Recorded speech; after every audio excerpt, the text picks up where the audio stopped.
I'm Tony Banham. I'm a historian of Hong Kong's Second World War experience. I didn't come to Hong Kong to do that. I came to Hong Kong for business, like everybody else does.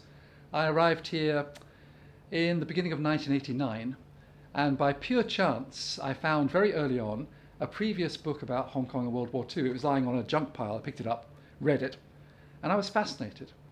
It mentioned a place called Wong Nei Chong Gap where there was some sort of battle, and I took a taxi to that place the following morning. And after no more than 5-10 minutes, I found a Japanese 6.5mm rifle cartridge sticking out of the mud at exactly the place where this book said a battle had taken place. And I thought, this is incredible. I picked it up and I think, I'm holding history. What does this mean? Because I knew nothing about the history of Hong Kong at that time. So I started researching, finding bits and pieces up in the hills and then looking for documents, trying to find people who had memories of the period. And everybody said to me, you've got no chance. There's no way you're going to add new research to the Battle of Hong Kong because everything paper was burnt during World War II, during the occupation, to boil rice. And I started off feeling a bit intimidated by that.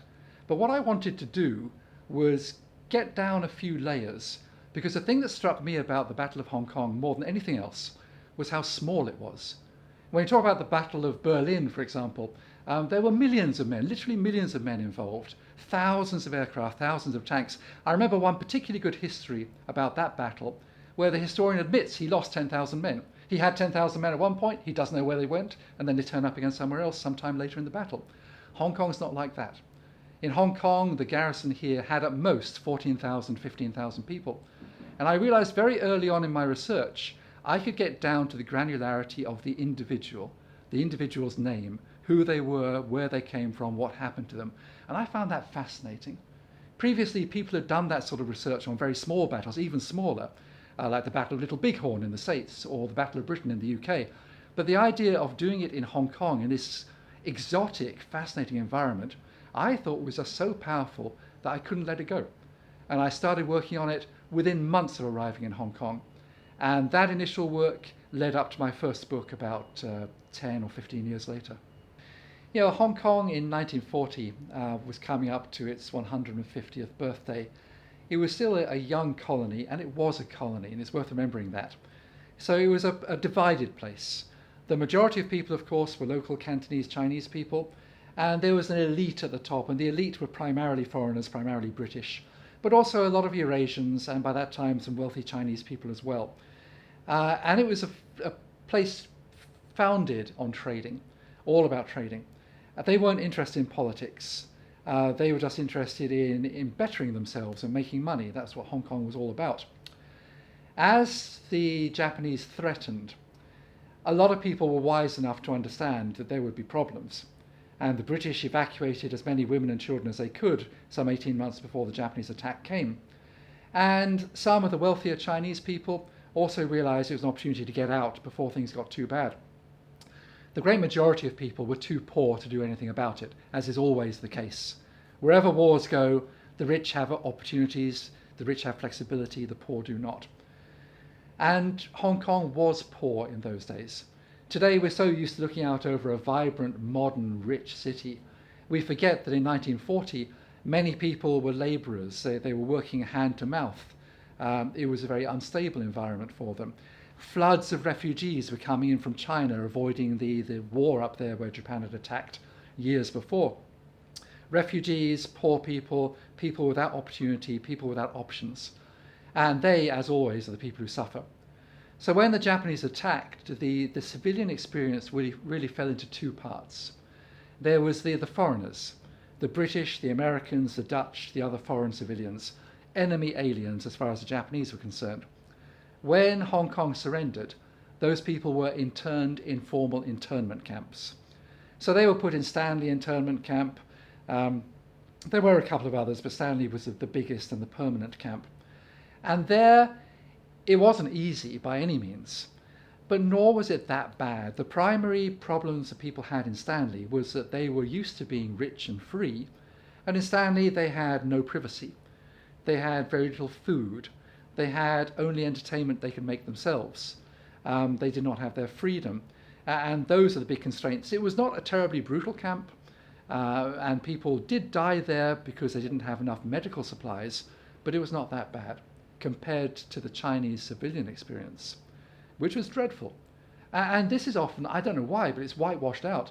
People in Hong Kong, local people in Hong Kong, do not understand what, well, I should rephrase that. Many of them do not understand what an awful experience this was. Hong Kong, at the start of the Japanese invasion, had roughly 1.5 million, 1.6 million inhabitants. By the time the British returned at the end of August, beginning of September 1945, there were only roughly 500,000 people left. 1.1 million people had evaporated. Now, some of those, many of those, had fled back to China, and many died. It's fascinating. The POW camps, where the British and Canadian and Indian prisoners were taken, military prisoners, after Hong Kong fell. So many of the diaries left by those POWs describe looking out over the hills between Hong Kong, between Kowloon and the New Territories, seeing ragged columns of local Chinese people climbing up the hill, holding all their possessions, leaving the elderly and the young to die one by one as they went over the hill, and doing this in tens of thousands, day after day after day. Now, some time ago, I actually sat down and did some proper research and worked out that, although the numbers will never be precise, at least 300,000 Chinese civilians in Hong Kong in December 1941 were dead by September 45. They had been starved out. The food here was awful. The American war of attrition against Japan, which is really the war against Japan that won the war and was then followed by the atomic bomb. It was a war of attrition, cutting off the shipping, isolating Japanese islands, isolating the Japanese homeland, preventing food and supplies, ammunition, whatever, being brought in. Had been very effective. Hong Kong was cut off from supplies. The Japanese realized this really early, and they wanted the Chinese people out. They had empty mouths to feed, is how they described them. They wanted the local people to get out, go to Macau, go to mainland China, die, whatever. And they actually physically took barge loads of people out of Hong Kong, took them to the mainland, dumped them. Despite the fact there was no food there, there was disease there, rampant disease, they often took them to the islands south of Hong Kong, dumped them. Uninhabited islands with no food, no way of getting back to Hong Kong. People died in their tens of thousands. It was utterly miserable. And there's no big memorial in Hong Kong to this.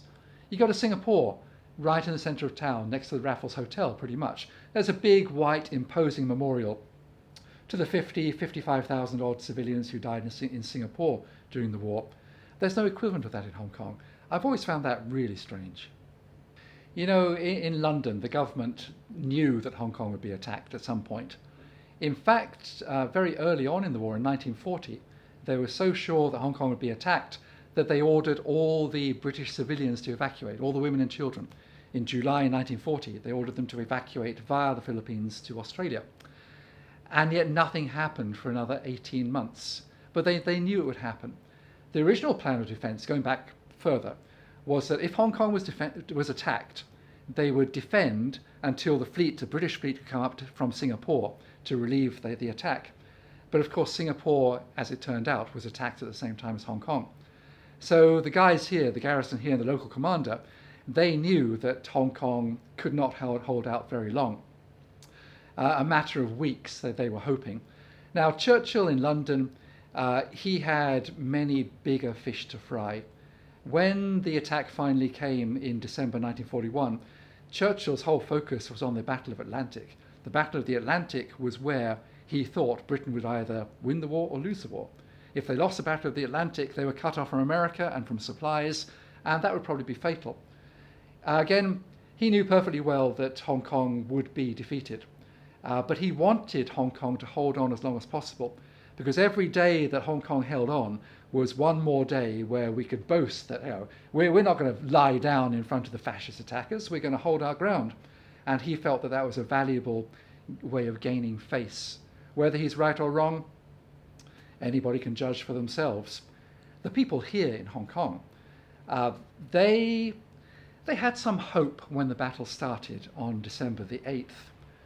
By the time the HMS Prince of Wales and HMS Repulse were sunk off Malaysia on December the 10th, just two or 3 days later, they knew there was no relief coming, and they knew Hong Kong would be lost to the Japanese.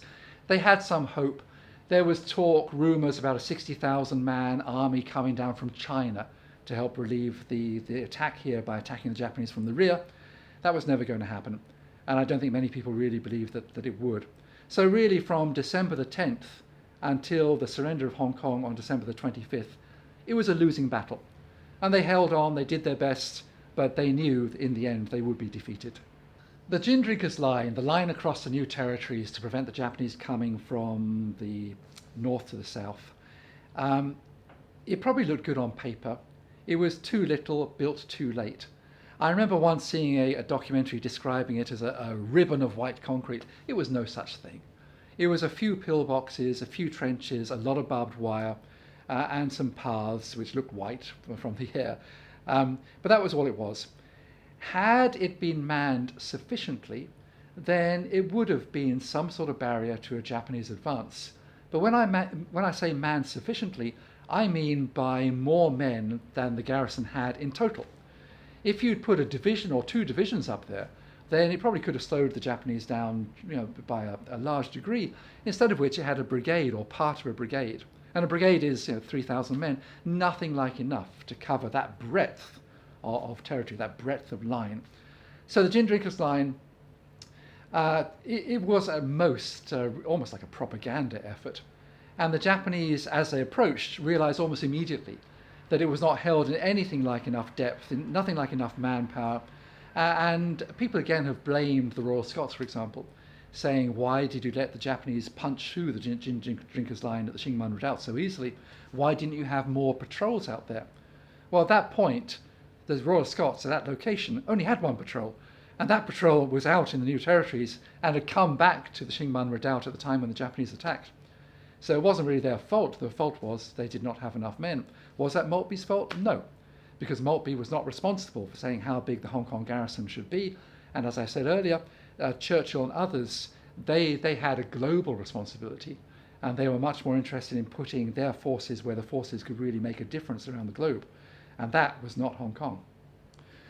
During the Hong Kong occupation, the Japanese occupation of Hong Kong, those 3 years and 8 months, there was not a great deal that the Allies could do to help people in Hong Kong. There were some attempts, and some things were done. The communist guerrillas, the Chinese communist guerrillas, were quite effective as a force, and they would penetrate as far as Kowloon, and they would do some sabotage and so forth. In my mind, though, the most interesting group was a British Army Aid Group, and they were set up by a professor from Hong Kong University, an Australian guy called Professor Lindsay Ryde, who had First World War experience, as many of the military men did. He was a professor in Hong Kong U. He also was a lieutenant colonel in the Hong Kong Volunteer Defence Corps. He escaped very early on from Sham Shui Po POW camp, and he got into mainland China, and he suggested to the British in India originally that he should establish what became the British Army Aid Group. It was actually a branch of MI9. And MI9, this branch he was building, should try and relieve the situation in Hong Kong, do what they could to help the civilians, and perhaps more importantly, gather intelligence for the Allies, and help the POWs and help the internees.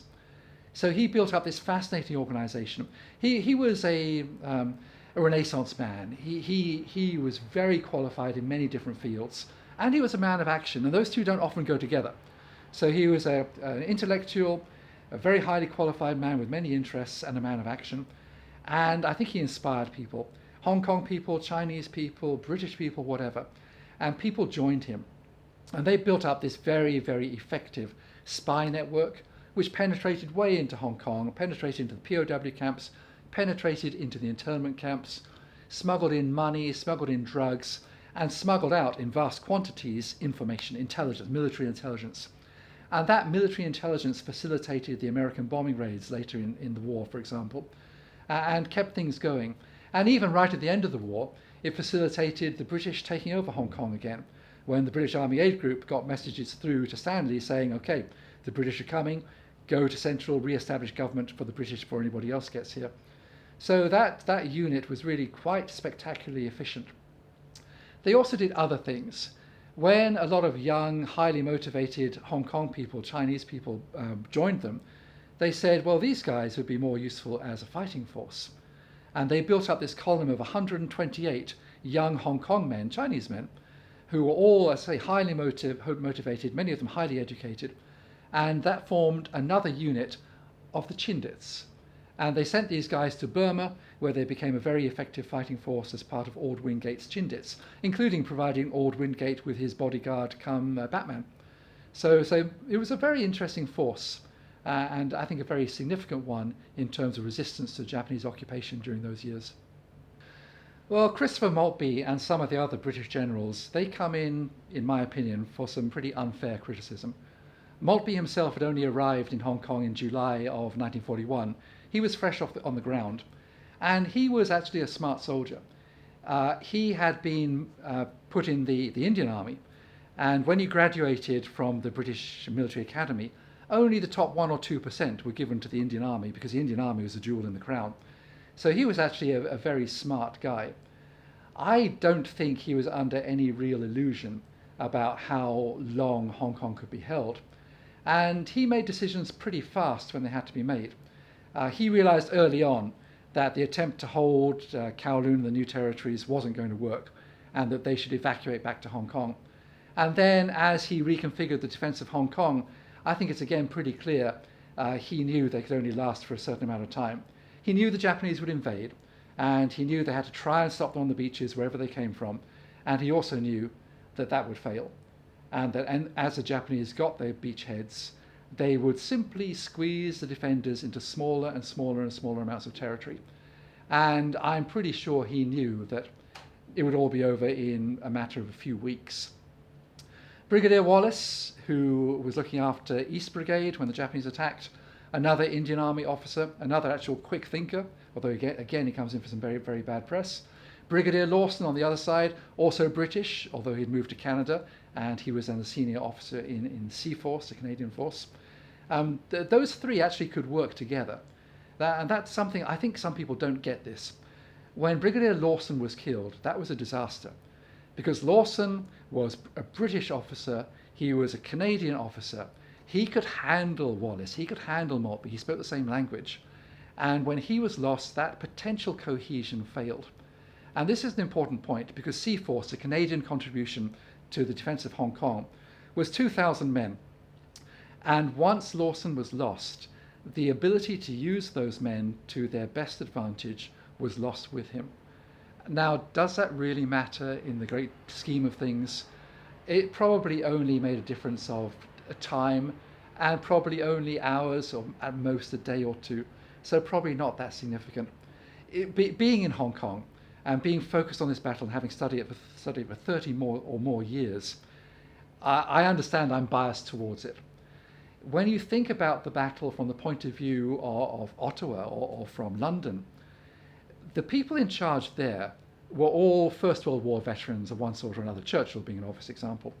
During the First World War, for the British and Commonwealth forces, on a week when nothing was happening, a week when nobody's going over the top, when there's nothing special, no big attack, they were taking 6,000, 7,000 casualties.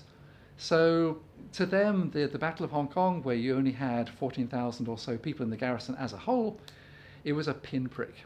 And I'm sure they knew it was a pinprick that wouldn't last very long anyway. So Hong Kong never featured very highly in their thinking. Before General Christopher Maltby came to Hong Kong in July 1941, his predecessor was a Canadian general called Grasset.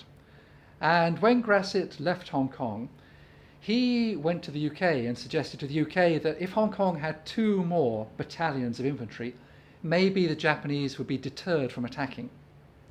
And he went to Ottawa and said to Canadians, maybe if the Canadians could provide 2 more battalions to Hong Kong of infantry, then the Japanese will be deterred from attacking. So he spoke to both sides, and more than anybody else, he was responsible for Sea Force being put together, the Winnipeg Grenadiers and the Royal Rifles of Canada, as a force to be sent to Hong Kong to bolster Hong Kong from almost a propaganda point of view, to look stronger and to show the Japanese that the Allies meant business in defending Hong Kong. I think Grasset was perfectly sincere and perfectly wrong. I don't think he realized the strategic necessity of Hong Kong's capture from a Japanese point of view. Adding more power to Hong Kong's defense simply meant the Japanese would add more power to their attack. It was not optional for the Japanese to capture Hong Kong. It was a mandatory requirement. Add 5 more battalions. They would simply have added more attacking units. So perhaps a wiser thing to have done would have been to do the opposite, to reduce the Allied investment in the defence of Hong Kong rather than add to it. But I don't think Churchill would ever have agreed to that. Churchill did not want to look weak. He did not want to give the impression that he knew that Hong Kong would be lost. So when it was suggested by Grasset that Hong Kong be reinforced, Churchill knew that those people would be lost. But he also saw some sort of advantage in putting on a braver face and showing the Japanese that Britain was going to defend Hong Kong. And if the guys were Canadian, that was fine with Churchill. The Canadians, I think, also felt that the Canadian Army should be committed to World War II, which at that point they were not. This was early on in the war. Now, you could argue very powerfully that the Canadian Navy was already doing more than its fair share of work in World War II in protecting the Allied convoys going across the Atlantic from the North America continent to the UK. So the Navy, the Canadian Navy, was already fully committed. And the Royal Canadian Air Force was growing in power as well. But the Army would not really be committed to Europe until Dieppe, which in itself was something of a failure. And then later, of course, D-Day, when the Canadian Army would prove its importance and prove its worth in spades. But earlier on, in 1941, the Canadian Army was not committed. And I think they thought this was an opportunity to show that Canada was serious and that Canada would come to the help of the old country if requested. So one of the things I always found interesting from a strategic point of view is the relationships between the world leaders at the time, so Roosevelt, Churchill, Stalin, and the way that they sort of directed the war not only towards victory but towards their ambitions, if you want, their strategic ambitions. And Churchill was very keen that when the fascists surrendered, the UK should regain all its old colonies. And Roosevelt was the absolute opposite. Roosevelt wanted the colonies to go away. And they were both playing to their own home audiences to a large degree. Roosevelt was very close to Chiang Kai-shek. And Chiang Kai-shek and Madame Chiang Kai-shek had done a fantastic PR job back in the States of positioning themselves, the nationalists and China, as being the democratic underdogs resisting the terrible fascist Japanese invasion. And they played this very, very well, particularly Madame Chiang Kai-shek, who'd been educated in the States. And the Roosevelts were totally on board with it. And Roosevelt himself, he really did not want the UK to regain Hong Kong after the Japanese surrendered. And he'd invested a huge amount of time and money and material in Chiang Kai-shek and the nationalist armies. And initially that seemed like a good investment. But when the Japanese launched their Operation Inigo, the attack down through China to try and get to the American air bases from which the Americans were bombing Japan, and the Japanese broke through Chiang Kai-shek with hardly seeing any resistance, then the Americans, including many advisors to Roosevelt, realized that their money had not been used wisely by the nationalists at all. Some of it had been squandered, some of it had been stolen. There was not a high morale in the defending armies there. And they realized that Chiang Kai-shek had not been the sort of solid ally, dependable, credible ally they'd thought. Chiang Kai-shek lost a lot of credibility at that time. And that was coupled with the fact that the Americans had spent the last few months capturing islands in the Pacific as they moved closer and closer to Japan, looking for the eventual invasion of the Japanese homeland. And on these islands, like Tinian and Saipan and Guam, they were able to build huge air bases. And these huge air bases, with their B-29s, had more than enough range and capacity to bomb Japan directly. They didn't need the airfields over here in China anymore. So China, to Roosevelt and the Americans, started to lose some strategic importance. They could bypass China and just use the air bases they had in the Marianas. And that was coupled, that loss of face, loss of credibility of Chiang Kai-shek was then coupled or even amplified by Roosevelt's death. So Roosevelt died. Truman took over, Roosevelt's vice president. And Truman, he knew almost nothing about what was going on. Roosevelt had been a very private president. He was not a big opinion seeker amongst his cabinet. He was a one-man president. He took his leadership very seriously. He was quite autocratic. And he had not really let Truman into many secrets at all or involved Truman in any previous decision. So Truman did not have any baggage about Chiang Kai-shek and the nationalists. Truman didn't even know about the Manhattan Project until he was brought in at that time. So Truman didn't care so much about Chiang Kai-shek, and Truman did not have the same emotional reaction against the British regaining their colony in Hong Kong as the Japanese were defeated. So when the atomic bombs fell and Japan surrendered, the British had a fleet. The British Pacific Fleet had been built up specifically to aid the much bigger American fleet, because the British didn't want to be left out of this modern form of warfare that the Americans had developed. So the British built a fleet under Admiral Fraser to join the Pacific Fleet and effectively become part of the American fleet under American control. And at the Battle of Okinawa, they proved their worth. Fraser's fleet, they handled the left flank and stopped the Japanese Air Force attacking from that side, and melded very, very well with the Pacific Fleet. So when the war ended, there was a lot of good feeling between the British Pacific Fleet and the much bigger American Pacific Fleet, and there was no animosity between Truman and Churchill, as there had been about this particular issue between Roosevelt and Churchill. So Truman was okay with the British Pacific Fleet, or part of it, detaching, moving north to Hong Kong to take the Japanese surrender there. The British always knew that if Hong Kong was attacked, the attack would come through the mainland, down through Kowloon, and whatever happened, Hong Kong Island would be the bastion. It would be where the decisions were made, where the battle was thought through and commanded from. And not long before the war started, they built a specific headquarters, underground and overground, to be the battle box, to be this processing centre, command centre. So above ground, they had this very fancy building, very nice building. Below ground, deeper than any bomb could penetrate to at the time, they had, very sophisticated for its day, a modern battle box headquarters from which the battle on the surface could be run. And that battle box could communicate out to every part of Hong Kong Island, every part of Kowloon. There was a telephone circuit system going to all the pillboxes, all the barracks, all the gun batteries, and there was a fair degree of command, control and communication available from the battle box. And the idea was that as soon as a balloon went up, to use the terminology of the day, the battle box crew would all arrive, their stations were all prepared, they'd all rehearsed, they had big maps on the wall, they knew where everything was and where everybody was, and they would run the battle from that location. And they had intelligence coming in all the time, people were phoning in intelligence. Years and years ago, I was given by luck the command headquarters phone diary, if you will. So the diary of all the information coming into headquarters and all the signals going out of headquarters. And you can see that an observation post is calling in, sighting a Japanese cruiser. Another one is calling in, being attacked by Japanese artillery. And commands are going out to help them in the defense. So it was a very, very busy place. And like all such places, you can imagine the noise. There are people shouting, there's people on the radio, there's a constant hum of the air conditioner going on all the time. And then, perhaps rather claustrophobically, they were right. This part of Hong Kong was held till the end as the battle got closer and closer and closer. So as the battle got closer, they could hear the bombs being dropped.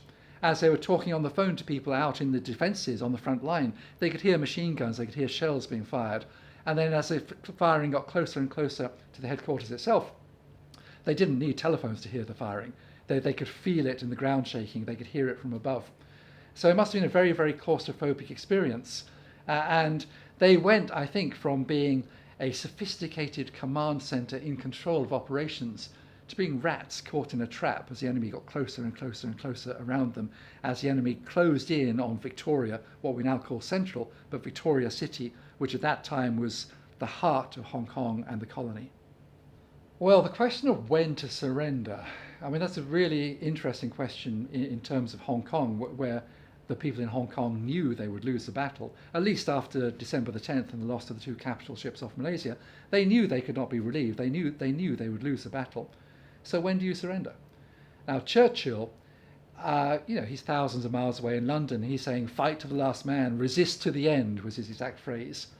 And he sent some pretty blistering commands back to Hong Kong, saying, I can't judge from here in London why you are losing, or words to that effect. So Maltby was under extreme pressure, because on one side, He wasn't stupid. He knew they were losing men, they were taking casualties, and would do all the way to the end. On the other hand, he has orders from above to keep going, to make the defense look as strong as possible, to delay the surrender as far as he possibly can. And he's getting mixed advice.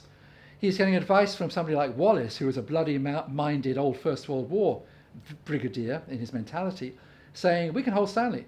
We can hold Stanley. We have enough men. We can hold on for a while. Well, let's do that. And he's getting advice from the Canadians, who are perhaps a bit more modern in their thinking, saying, we're just losing men, and there's no way we're going to win, and you know that. So why are we losing men? Why don't we negotiate a surrender? And Maltby's caught in the middle. Wallace is right. He could have held Stanley longer. They could have held on beyond December the 25th if that's what they decided to do. The Canadians are right. They're losing men for no strategic reason. There's no way that holding Hong Kong for another 3 days makes any difference at all to the outcome of World War II, or even the outcome simply of the Japanese attack. And Maltby's sitting there thinking, am I a politician? Am I a military general? What about the civilians who are dying out there? What is the best course of action? So the only thing left to him is a compromise. How long can I realistically hold out? What makes sense? What is going to send the right signal to the Japanese and keep Churchill happy? And what's going to prevent a wholesale slaughter of my troops? He knew that certain elements of the Japanese, as they attacked, were massacring troops and massacring civilians.